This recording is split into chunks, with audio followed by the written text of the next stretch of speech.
No Calor da Canção, um programa dedicado à carreira da dupla com mais tempo em atividade no Brasil.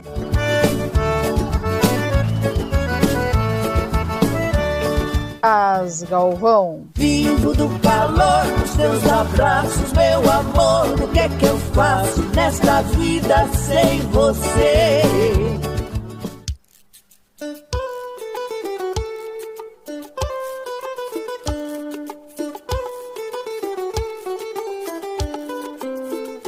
E estamos iniciando mais um programa para homenagear Mary e Marilene Galvão. Traz o teu beijo, vem me mostrar se ele tem o que eu quero encontrar. Boa noite, estamos aqui ao vivo no Calor da Canção, homenageando as eternas meninas, as Galvão. E para dar aquela variada básica, estamos aqui com a companhia do biógrafo delas, Michael Monteiro. Boa noite, Michael, bem-vindo de novo. Boa noite, olha nós aqui outra vez, uma alegria muito grande estar participando do seu programa. Olha que daqui a pouco eu vou tomar a liberdade de falar o nosso programa, hein, porque vai acabar virando. A gente já é tanto de carteirinha do programa que a gente fica ouvindo, né? Cada vez que participa. Não, e detalhe, né? Aqui na sua cozinha com bolo de fubá, cafezinho. É muito bom, viu, Di? Então, boa noite a você, boa noite aos ouvintes. Boa noite ao Jonathan, que está aí te assessorando. Sim. E todos os fãs das Galvão, é uma honra estar aqui. Olha, pra hora tá mais pra pizza do que pra bolo com um cafezinho. Ah, não, um cafezinho, um bolinho essa hora. Hoje é sexta-feira, a janta é mais tarde. Ué. E outra, nós viemos aqui pra trabalhar, não pra jantar, viu? Então é só um bolinho. A gente só finge que tá com alguma alimentação aqui. Que tá alimentando, mas alimentando mesmo não. Não, mas o Jonathan, eu sei que ele é um bom cozinheiro aí, ele que cuida da cozinha. Não é? Pelo menos foi as notícias que chegaram no Paraná. Pois é, assim, Mineiro, não é exagerada bem boa, sabe? Mas é um prazer estar aqui no seu programa No Calor da Canção, esse programa onde a gente consegue reunir os fãs das Galvão e lembrar e conhecer também um pouco dessa história de 74 anos. Exatamente. Você pode sim dizer nosso, porque a parte biográfica do programa é todo sob sua consultoria, né? Então, é permitido o nosso. A internet hoje está nos ajudando maravilhosamente bem, incrível. Mas aí eu vou perder a conexão aqui se eu mudar. São problemas de bastidores aqui que está saindo no momento ao vivo do programa. Acontece. Programa ao vivo acontece de tudo, sabe? De tudo. Você sabe que teve uma vez logo que eu comecei no rádio, isso lá em 1994, por aí, eu chegava de madrugada na emissora. E aí eu abria a emissora, né? E a emissora tinha uma política, por exemplo, como ela atingia muito o interior, a roça, a região rural da cidade, então às vezes a notícia chegava mais rápido pelo rádio do que por telefone. Então, eventualmente, quando morria alguém que estava internado na cidade e precisava avisar o pessoal lá na roça, então fazia pelo rádio.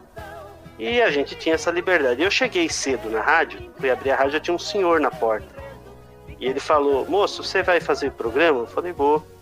Você pode dar esse aviso aqui que minha mãe faleceu, precisava avisar o pessoal. E anotei rapidinho no papel, assim, e subi, né? Porque ali já tomou um tempinho, já subi quase na hora. Até que você liga, naquele tempo tudo analógico, né?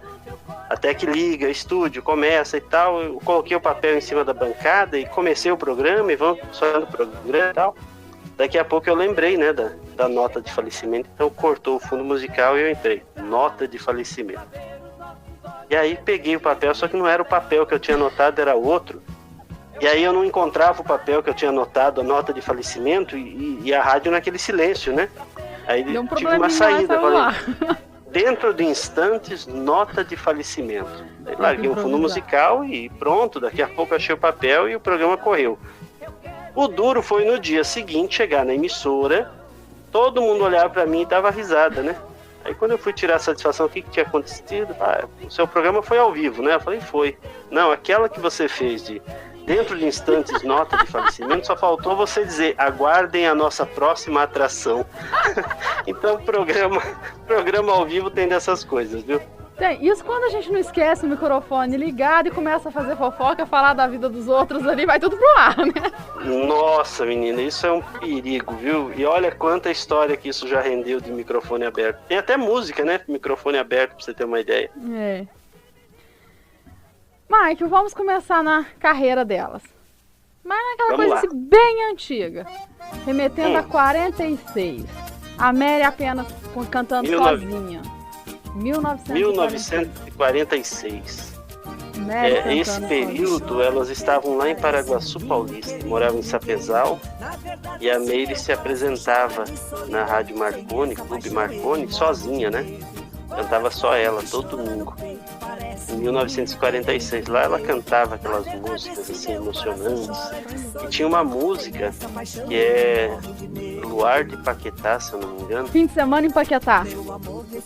Fim de semana em Paquetá, que é aquela povo lentamente deixa a barca, deixa o velho cais, né?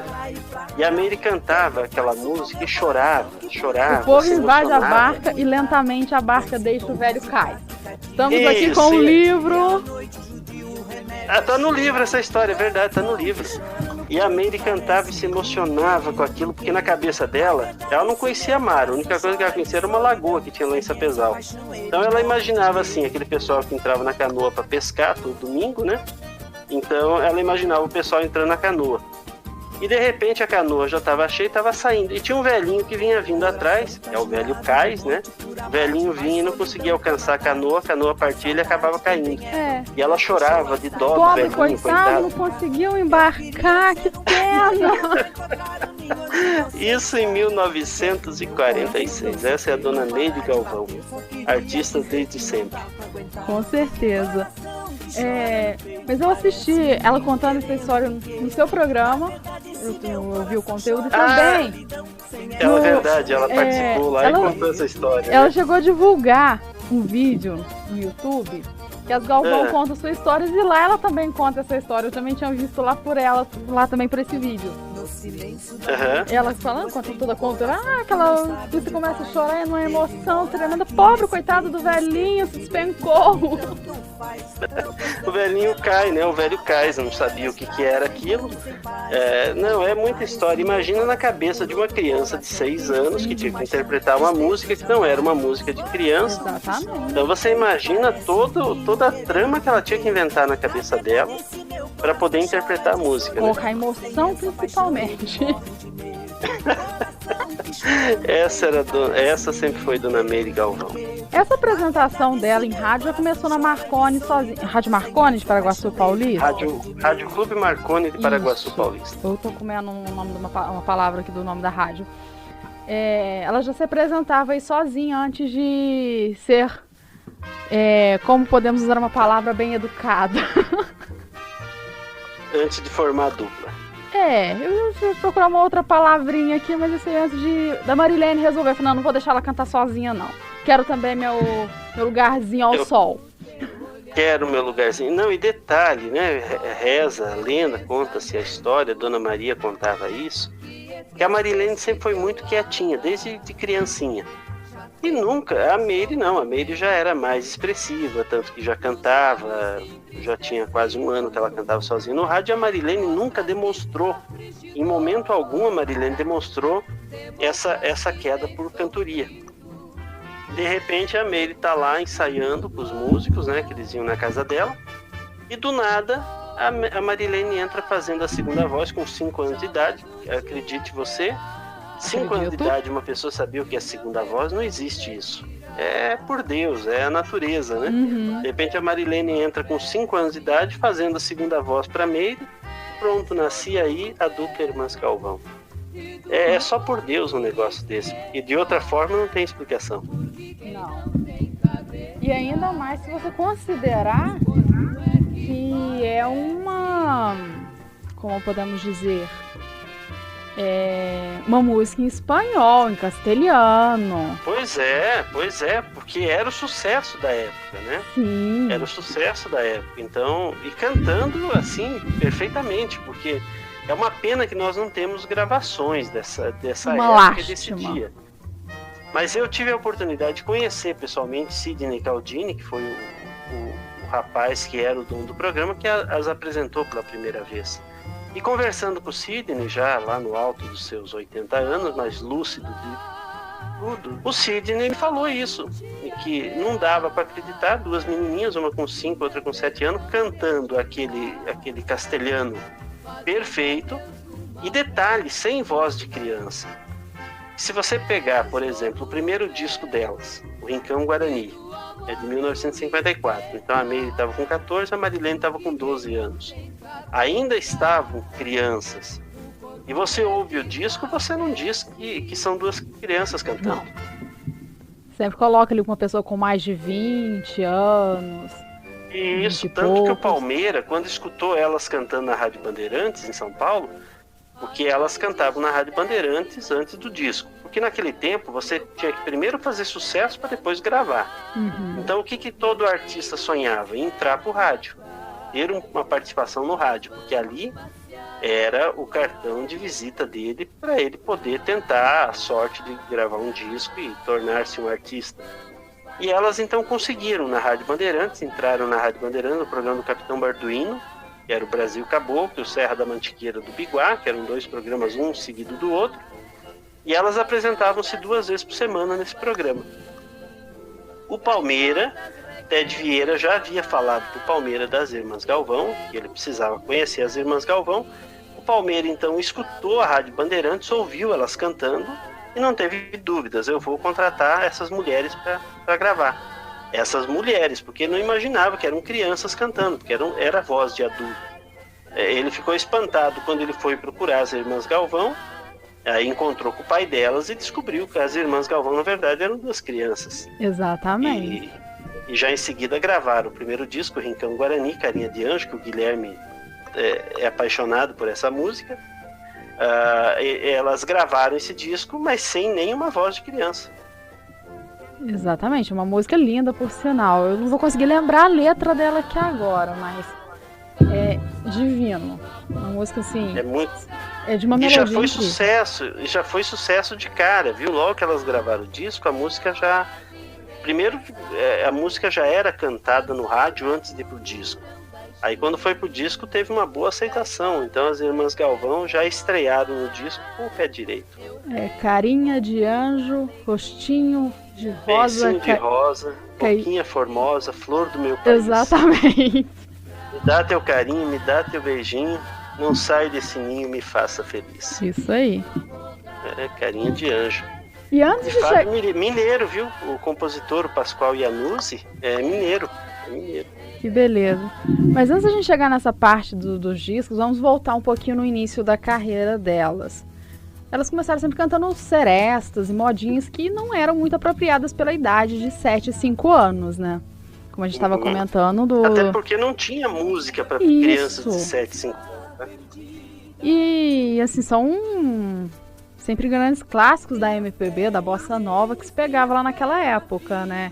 Grandes nomes. Acho que ela chegou a citar num DVD que eu vi, que eles fizeram do programa Ensaio, de Emilinha Borba, Marlene, aquela turma, né? Aí foi um pouquinho mais... Assim, elas cantavam o repertório delas, dessas cantoras do rádio, mas isso foi um pouco mais pra frente, quando elas também estavam na Rádio Nacional. Então elas cantando o repertório da Emilinha Borba, da Marlene, da Dalva de Oliveira. Daqui a pouco elas se veem colegas de emissora ao lado daqueles ídolos, né? Então, mas foi pouco tempo que elas cantaram serestas e músicas populares, porque logo que começou mesmo a dupla Irmãs Galvão, o seu Bertoldo já tratou, né, para não ficar na dependência de ter músicos para acompanhá-las.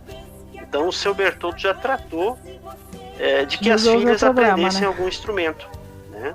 Então foi quando ele chegou com uma sanfoninha, um violão em casa, isso ainda lá em Paraguaçu Paulista, lá em Sapezal, e com um professor. Então elas já tiveram os primeiros acordes, porque qual que era a ideia do seu Bertoldo? Se elas não dependessem de músicos, elas mesmas tocassem, ficava muito mais fácil para trabalhar, e como o dinheiro era muito minguado naquele tempo, você não precisava dividir em tantas pessoas, né?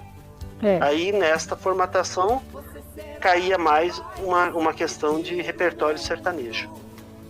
Porque vale a gente lembrar que nessa época, 47, 48, 49, que é quando está se formando a dupla Irmãs Galvão, o grande sucesso da época era as Irmãs Castro. Exatamente.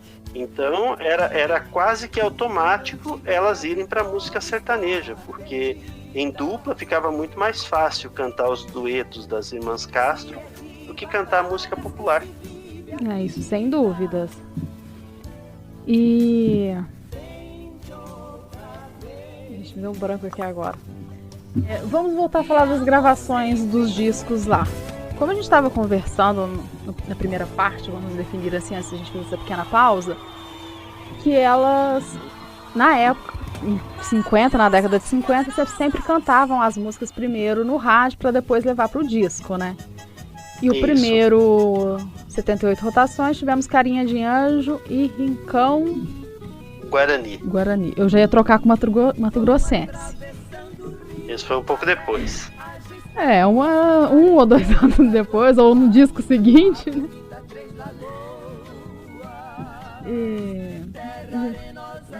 E os próximos discos? Vamos falar dos seguintes. Que tem a Não Interessa, que deve ser no segundo, ou então nos discos de 56, certo? O Não Interessa é o terceiro disco das Irmãs Galvão. O segundo disco é o Velha História, né? Velha História vai dizer, depois vem o Não Interessa. O Não Interessa até tem um detalhe muito interessante. Essa composição é do Lorival dos Santos. E o Lorival dos Santos, nessa época, ele fez uma declaração numa revista falando que ele já era um compositor bastante conhecido, com músicas gravadas pelas grandes duplas da época, como Tonico Tinoco, Zico Zeca, Tião Carreiro e Pardinho, início de carreira já gravavam o Lorival dos Santos, e o repórter perguntou para o Lorival dos Santos quais as músicas de maior sucesso. Aí ele começou a elencar as músicas. E aí ele comentou que Não Interessa e Apaixonada, também a do Lorival dos Santos, eram as músicas que até então ele tinha tido recebido mais valores em direitos autorais. Aí abre-se um parênteses, né, porque as gravadoras sempre justificavam a demora entre um disco e outro das Irmãs Galvão com a desculpa de que elas não tinham uma vendagem tão expressiva. Por isso que tinha sempre uma janela maior entre um disco e outro do que as duplas masculinas, vamos dizer assim. E só essa declaração do Lorival dos Santos joga por terra tudo isso que as gravadoras falavam. Mas aí é um assunto que, se a gente for entrar nisso, a gente só vai passar raiva, né? Então é melhor deixar assim. Então Não Interessa realmente foi um dos primeiros grandes sucessos das Irmãs Galvão. Logo depois, seguido por Não Me Abandones, que essa sim ultrapassou gerações. De Zacarias Mourão, né? Aliás, foi a primeira composição do Zacarias Mourão a ser gravada, foi Não Me Abandones. Por elas ou de uma maneira geral? Oi? Por elas ou de uma maneira geral? Não, por ela, não, de uma maneira geral. Foram elas as primeiras artistas a gravar o Zacarias Mourão. Por isso que ele tinha um carinho muito grande pelas Irmãs Galvão. Foi ele que levou as Irmãs Galvão a primeira vez para o Mato Grosso, em excursões, porque foram elas que acreditaram. O Zacarias Mourão já estava em São Paulo, mas tentando um lugar ao sol. As Irmãs Galvão já eram um pouco conhecidas. E o Zacarias Mourão então mostrou algumas composições, e elas resolveram gravar Não Me Abandones, e essa música fez bastante sucesso naquela época. A partir de Não Me Abandones que as outras duplas começaram a procurar pelo Zacarias Mourão.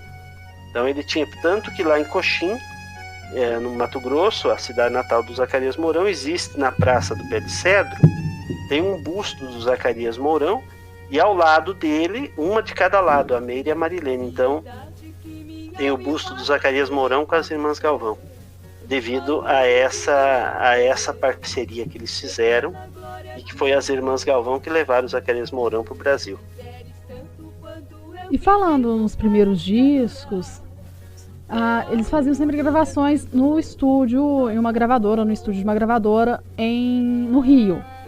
No Rio, isso. E no livro conta a história, talvez com quase um reza a lenda, que elas, na primeira gravação que elas foram, elas ensaiaram, fizeram tudo bonitinho e ficaram lá num cantinho lá guardando a vez e quase que não gravam, né? Por pouco, viu? Por pouco. Porque naquele tempo, elas e vários outros artistas gravavam na RCA Victor, que era onde Palmeira era diretor. Só que os estúdios da RCA eram no Rio de Janeiro, e a maioria das duplas caipiras estavam lotadas em São Paulo. Então, quando chegava a época da gravação, a gravadora fretava um ônibus para levar todas as duplas para o Rio. Então, eles ficavam 2 dias no Rio de Janeiro e gravavam várias músicas. O disco saía só com 2, mas eles gravavam 4 ou 6 músicas cada dupla, que já era material para os próximos discos. E ali foi. Elas duas muito pequenininhas, o pai sempre as acompanhava. Nessa viagem o pai não foi, então foi alguém da gravadora responsável. E elas, como sempre foram muito quietinhas, ficaram lá. E ali vai correndo, grava um, grava outro, grava um, grava outro. E de repente está terminando as gravações e começa aquele movimento de final de trabalho e tal. Aí um produtor da gravadora viu elas e falou: escuta, vocês vão gravar, já gravaram? Não, nós não gravamos, estamos esperando. E só que o rapaz sabia que o estúdio já estava encerrando as atividades. Aí foi aquela correria, né? Tiveram que buscar, tirar na hora, passar na hora com os músicos e tal, e gravar. E com um detalhe, elas não alcançavam o microfone. Eu ia chegar nesse ponto agora. Tinha sido nessa mesma gravação que elas não alcançavam o microfone e teve que ocorrer uma improvisação ali. Daí eles correram buscar do lado, ali fora, acharam aqueles caixotes de feira, aqueles caixotes de madeira. Então trouxeram 2 caixotes para elas poderem subir nesses caixotes para alcançar o microfone, porque o microfone era fixo, né? Não era flexível, então ele era fixo. Foi a única maneira que teve das irmãs Galvão. Então essa viagem ficou na história, porque primeiro quase não gravo, quando chega a hora de gravar não alcança o microfone, mas saíram os discos e todos eles foram sucessos. Sim, sempre emendando um sucesso atrás de outro, né?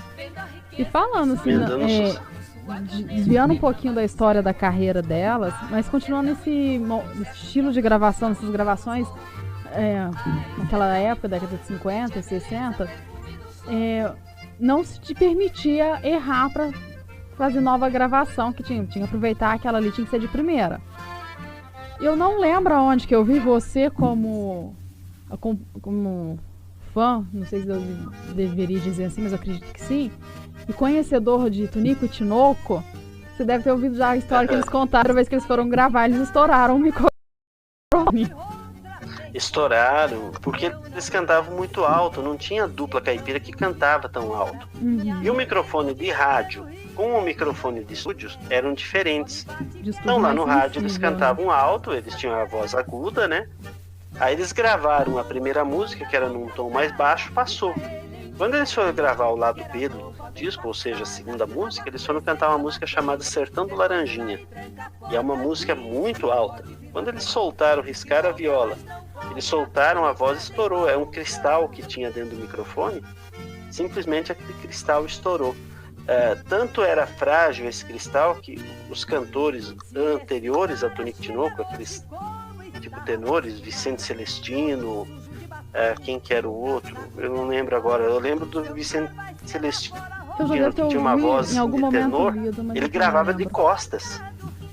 Ele gravava de costas, porque o microfone era muito sensível. E o Tunico e Tinoco aconteceu isso, soltaram a voz muito estridente, muito aguda, estourou aquele cristal. Aí foi um Deus nos acuda, porque não é uma coisa que você compra na lojinha da esquina. Então foram expulsos da gravadora, tiveram que ficar 6 meses fazendo aula de canto, treinando a voz para poder voltar e gravar.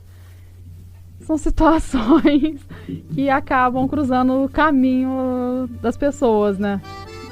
Ainda mais quando você não tá acostumado com aquele tipo de situação, né? Pois é. E a regra dos 78, dos discos, era uma só, é proibido errar. Tanto que tem gravações, por exemplo, As Irmãs Galvão, se você pegar a gravação do... se eu não me engano, é o Alecrim da Beira d'Água.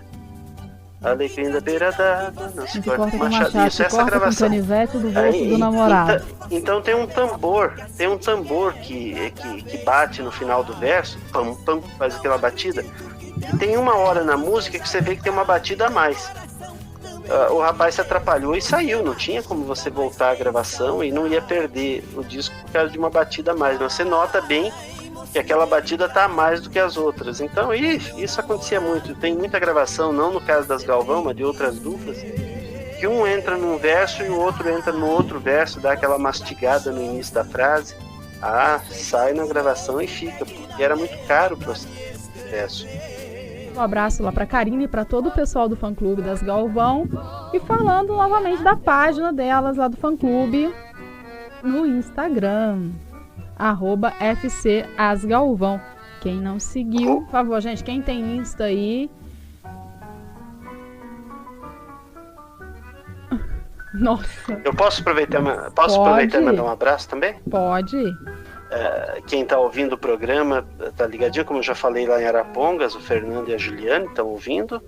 E também esse duo que eu considero o melhor duo da música caipira da atualidade, Moacir e Sandra. Estão lá em São Paulo ouvindo o programa Calor da Canção. Então um grande beijo para eles. Volto a dizer, na minha opinião, o melhor duo de música caipira da atualidade. Isso aí. Um abraço ao Moacir e à Sandra, que estão lá nos acompanhando. E nosso programa está quase chegando ao fim, Michael. Que pena. Que peninha. A gente está assim bem dando uma leve passada aí pela parte da história da carreira delas, que você transformou no livro. O que a gente já relembrou aqui, ouvindo de você, nós já trouxemos ao ar também. E vem mais coisas aí, tanto em áudios de mais história no decorrer dos nossos programas, como também em outros programas com a sua participação, Michael. Com certeza, precisando de mim, eu tô às ordens. E no próximo programa, então, eu vou preparar histórias que ainda não estão no livro e que você não conhece ainda, pra gente ter umas histórias novas aí, viu? Que bom. Isso é uma beleza. Eu até tava querendo conversar uma coisa a respeito desse assunto com você, mas a gente fala isso em off. Não vamos deixar todos cientes das histórias. Gente, assim, eu tô numa idade que não era pra estar nesse nível de memória que eu tô. Que tá assim... Tá meio decadente a situação aqui. A gente fica conversando por fora e comenta, às vezes conta uma história ou outra e tal. E quando chega pra vir pro programa no ar, a gente já não tem um pouco mais de história, né, Mike? Aí você fica fazendo, vai dando aquela enrolada, né? Vai dando aquela enrolada, aquela disfarçada, né? Pra ninguém perceber. É que a lembrança vem. Eu duro que às vezes ela não vem. Termina o programa e a lembrança não vem. Nem vem depois. Assim, vai levar um mês depois, uma semana depois. Isso se vir, que às vezes não vem. A lembrança, a gente fica falando assim, não explicando, a pessoa acha que esse povo doido tá falando. Mas então vamos para a próxima pauta, então, já que você não lembra, vamos para a próxima pauta. Eu vou aproveitar assim que eu tô aqui folheando o livro, vamos divulgar ele mais uma vez, que é o Dossiê As Galvão, do Michael Monteiro. Estou aqui com ele. Em breve vem a segunda edição, eu ia falar a segunda parte, mas com um pouco de segunda parte, né? Não, a gente costuma falar, é a revisão ampliada. Isso. Então é a segunda edição com revisão ampliada, então já tem muitas histórias interessantes que vai ter nessa segunda edição. Ainda não temos a data disso por conta de pandemia, de tudo isso, então todos esses processos ficaram parados por um período, né? Mas virá sim a segunda edição revisada e ampliada, com mais curiosidades e outra. Uma história desses já 4 anos após os 70 anos, que quanta coisa aconteceu e vem acontecendo e precisa ser registrado, né? Então aguardem, como diz o francês, aguardem que logo vem novidade por aí. É isso aí.